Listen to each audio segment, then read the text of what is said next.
Good morning all of you. नया chapter आज start कर रहे हैं। इसको प्रिवेंशन का आपका कंप्लीट कर देते हैं। नया चैप्टर स्टार्ट कर रहे हैं, cash flow statement. Cash flow statement होता है क्या है, सिंपल सी बात समझ लेते हैं। अगर कैश फ्लो स्टेटमेंट बोले तो कंपनी में जो इनफ्लो, जो पैसा आ रहा है, इनफ्लो और आउटफ्लो, जो पैसा जा रहा है, ठीक है। इनफ्लो ऑफ और आउटफ्लो ऑफ कैश को हम लोग क्या बोलते हैं, कैश फ्लो स्टेटमेंट, ठीक है। कहने का मतलब कि एक साल में कंपनी में क्या पैसा आया, किस तरीका से पैसा आया, उसको हम लोग बोलेंगे इनफ्लो, और किसी भी तरीका से गया तो उसको हम बोलेंगे आउटफ्लो। और सबसे ज्यादा इंपॉर्टेंट बात क्या है कि ये चैप्टर आपका सबसे ज्यादा इंपॉर्टेंट है। हर बार इस चैप्टर से कम एटलीस्ट 8 मार्क्स के क्वेश्चन पूछता है। और सबसे बड़ी बात क्या है कि अगर आपको कैश फ्लो स्टेटमेंट सिर्फ पूरा बनाने दे दे तो आपको आंसर ही मालूम होता है, सिर्फ उसको आपको मैच करना होता है। तो ये मीनिंग देख लेते क्या बोलता है।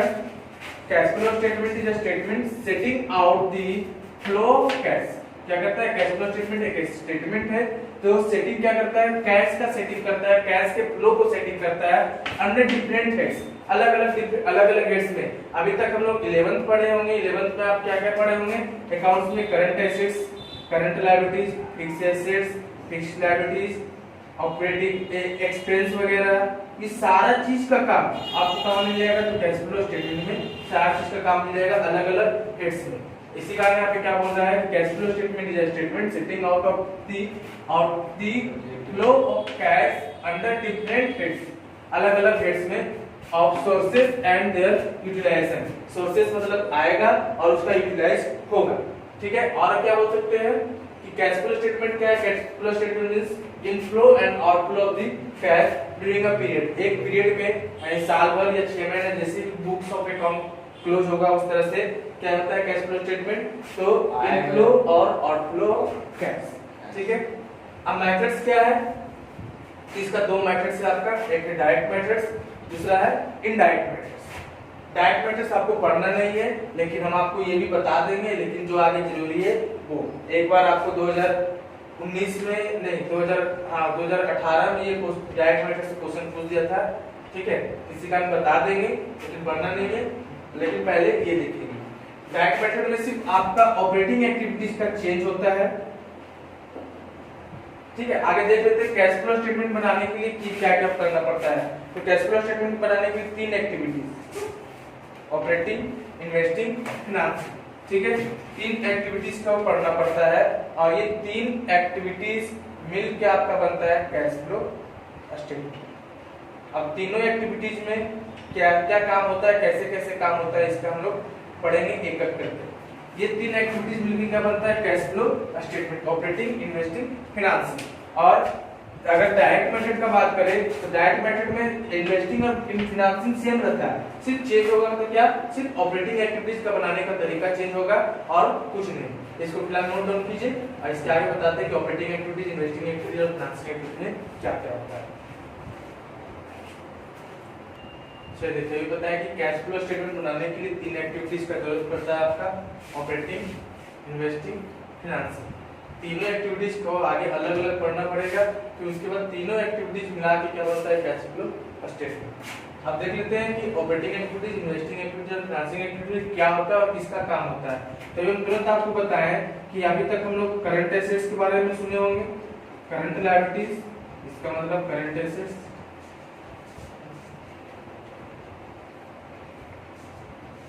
इसका करंट लायबिलिटीज,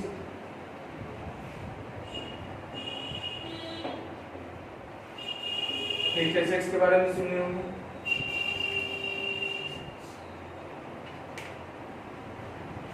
और फिक्स्ड लायबिलिटीज। तो कहने का मतलब कि सारा चीज का काम आपका ये कैश फ्लो स्टेटमेंट में होगा और अलग अलग एक्टिविटीज में होगा। अब किस किस एक्टिविटीज में होगा चलिए देखते हैं। सबसे पहले बोलते हैं ऑपरेटिंग एक्टिविटीज। तो ऑपरेटिंग एक्टिविटीज में किसका काम करते हैं, तो current assets, current liabilities, non operating income और नॉन ऑपरेटिंग एक्सपेंस का काम होता है ऑपरेटिंग एक्टिविटीज में। अब यहाँ पे कुछ नोट्स लिख दिए हैं। अगर करंट एसेट्स इंक्रीज होता है, इसी ऑपरेटिंग एक्टिविटीज का बात कर रहे हैं, अगर करंट एसेट्स इंक्रीज होता है तो ऑपरेटिंग एक्टिविटीज में माइनस करते हैं, ठीक है। क्या करते हैं, माइनस करते हैं, और डिक्रीज होता है तो प्लस करते हैं। अब सर कैश फ्लो स्टेटमेंट का बात करें तो यहाँ पे एसेट्स अगर इंक्रीज हो रहा है तो मेरे पास जाहिर सी बात है एसेट्स आ रहा है तो प्लस होना चाहिए, लेकिन माइनस क्यों कर रहे हैं? तो हम क्या बोले कि कैश फ्लो स्टेटमेंट जो है वो सिर्फ कैश का देखता है कि कैश आपके पास क्या हो रहा है, पैसा आ रहा है कि पैसा जा रहा है। तो सिंपल सी बात समझते हैं कि अगर ये मार्कर है, ये मेरा करंट एसेट्स है, अभी मेरे पास 1 है, अगर कल को मेरे पास 5 हो जाए तो पैसा आएगा कि जाएगा? तो पैसा क्या होगा? जाएगा। तो पैसा जाएगा, इस हिसाब से पैसा जा रहा है तो माइनस, ठीक है। अगर मेरे पास यही 5 है और कल को ये 1 बच जाए तो क्या हो रहा है? पैसा आएगा, क्योंकि अब जाहिर सी बात इसको बेच दिए होंगे तो पैसा आएगा, तो डिक्रीज होगा, करंट एसेट्स डिक्रीज हो रहा है, 5 से 1 हो जा रहा है तो डिक्रीज हो रहा है, लेकिन पैसा आ रहा है तो सर डिक्रीज होता है तो क्या करते हैं? प्लस करते हैं क्योंकि पैसा आ रहा है, ठीक है। और अगर इंक्रीज होता है तो माइनस करते हैं क्योंकि पैसा जा रहा है। वही देखते हैं करंट लायबिलिटीज के साथ क्या होता है कि करंट लायबिलिटी इंक्रीज होता है तो प्लस जस्ट अपोजिट हो जाएगा और डिक्रीज होता है तो माइनस। अब क्यों?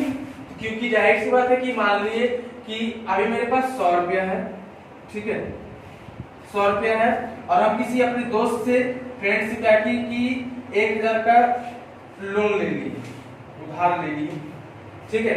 तो मेरा 1000 का लायबिलिटीज तो बढ़ गया क्योंकि 1000 हमको दोस्त को अपना चुकाना पड़ेगा, आज नहीं तो कल चुकाना पड़ेगा, लेकिन साथ ही साथ कुछ समय के लिए मेरे पास क्या हो गया? 1000 मेरे पास आ गया है, तो लायबिलिटीज इंक्रीज कर रहा है लेकिन पैसा आ रहा है।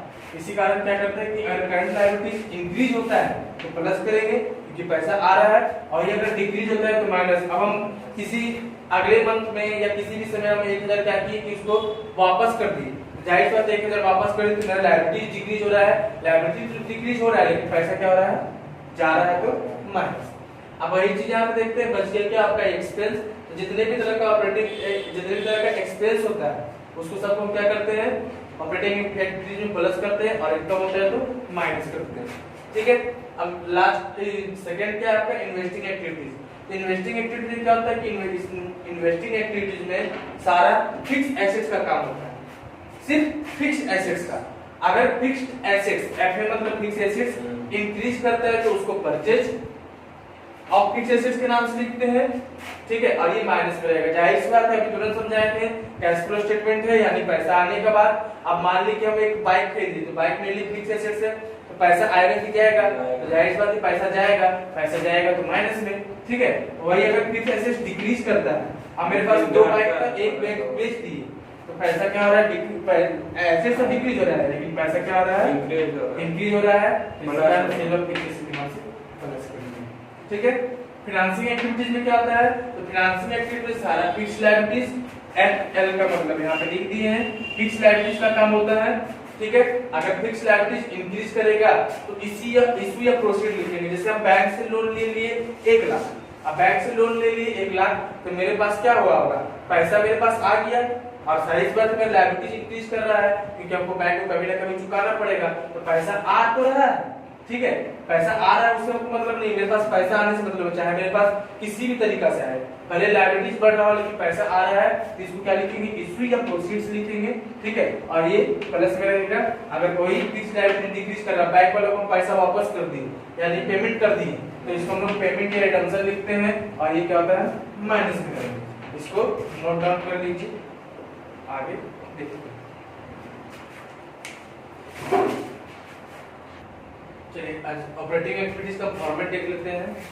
तो ऑपरेटिंग एक्टिविटीज का फॉर्मेट में सबसे पहले आएगा आपका net profit before tax and extra ordinary item. इसके अंदर 1 नंबर दिए हैं क्योंकि इसके अंदर 4-5 आता है और इसको इसी तरह से लिखते हैं, नहीं कि यहाँ पे जगह कमी होने का ये इसको इसी तरह से लिखते हैं, पहले नंबर देते हैं, इसको नोट टू अकाउंट में ये लिखाते हैं, इसको भी हम समझाएंगे। Net profit before tax and extra ordinary item के अंदर क्या क्या आता है? तो सबसे पहले नेट प्रॉफिट का लॉस आएगा, उसके बाद ट्रांसफर, टीआर मतलब ट्रांसफर टू जर्नलिज्म। अगर जैसे हम लोग ऑपरेटिंग एक्टिविटी बनाते हैं तो 2 साल का कंपेयर करके बनाते हैं, 2012 या 2013 जो भी डेट रहेगा। तो मान लीजिए कि इस बार जर्नलिज्म 2012 में है 5000 और नेक्स्ट ईयर हो गया 10000, तो इंक्रीज कितना हो रहा है? 5000 का, यहाँ पे लिखेंगे ट्रांसफर टू जर्नलिज्म प्लस, ठीक है। फिर है प्रोविजन फॉर टैक्स। प्रोविजंस अगर बनाते हैं टैक्स के लिए तो उसको भी हम लोग क्या करेंगे? प्लस करेंगे। फिर डिविडेंड या इंटरिम डिविडेंड, दोनों एक ही चीज है, डिविडेंड भी रहेगा तो प्लस या इंटरिम डिविडेंड भी रहेगा तो प्लस करेंगे। उसके बाद माइनस रिफंड ऑफ टैक्स। इतना 4 चीज यानी नेट प्रॉफिट में ये 4 चीज का काम करने के बाद क्या आता है आपका net profit before tax and extraordinary item. ठीक है, ये हो गया। उसके बाद नीचे हम जो काम करते हैं जितना भी एक्सपेंस होता है उसको प्लस, जितना भी इनकम होता है उसको माइनस। ठीक है, अब एक्सपेंस में क्या हो सकता है जैसे depreciation on fix assets, fixed assets पे डिप्रिसिएशन हो रहा है तो जाहिर सी बात है मेरे लिए लॉस है तो प्लस, एक्सपेंस है तो प्लस, लॉस नहीं बोलेंगे, एक्सपेंस है तो प्लस गुडविल रिटेन ऑफ या amortisation of goodwill. Goodwill written off लिखते हैं या एमोर्टाइजेशन ऑफ गुडविल लिखते हैं। गुडविल तो मालूम है क्या होता है, इंटेंजिबल एसेट्स है, और जितना भी इंटेंजिबल एसेट्स अगर डिक्रीज करता है, जैसे फिर से यहाँ पे देखते हैं कि 2012 है 2013 है, अगर 2012 में गुडविल था आपका 20,000 और 2013 में हो गया 5,000 तो डिक्रीज कर रहा है, तो डिक्रीज कर रहा है 15,000 का, इसको यहाँ पे लिखेंगे गुडविल रिटेन ऑफ या एमोर्टाइजेशन ऑफ गुडविल। ठीक है, और फिर गुडविल नहीं, जितना भी ऑलमोस्ट गुडविल ही मिलेगा आपको इस चैप्टर में, लेकिन ऑलमोस्ट जितना भी इंटेंजिबल एसेट्स होता है जिसको हम लोग छू नहीं सकते हैं वो अगर डिक्रीज करता है तो हम लोग प्लस करते हैं यहाँ पे। ठीक है, उसके बाद आ गया loss on sale of fixed assets.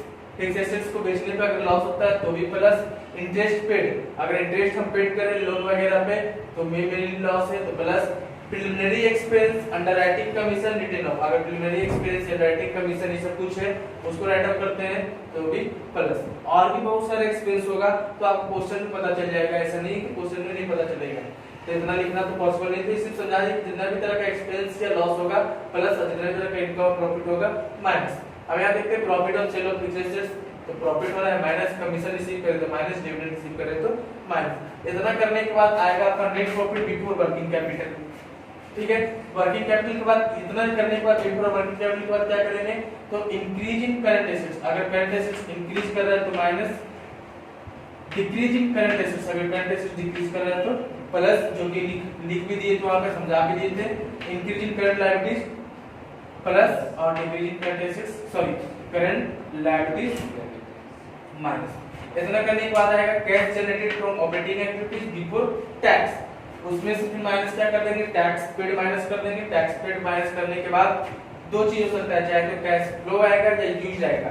Flow कब, जब ये सब चीज करने पे प्लस में आएगा तो फ्लो, अगर ये सब चीज करने पे अगर माइनस में आता है अमाउंट तो यूज लिखेंगे, तो कैश फ्लो या यूज फ्रॉम ऑपरेटिंग एक्टिविटीज। इसको नोट डाउन कर लीजिए, इससे रिलेटेड क्वेश्चन आपको कल क्वेश्चन बना के दिखा देंगे, और 2-3 को इसका नोट बचा हुआ है तो वो भी कल आपको लिखना है।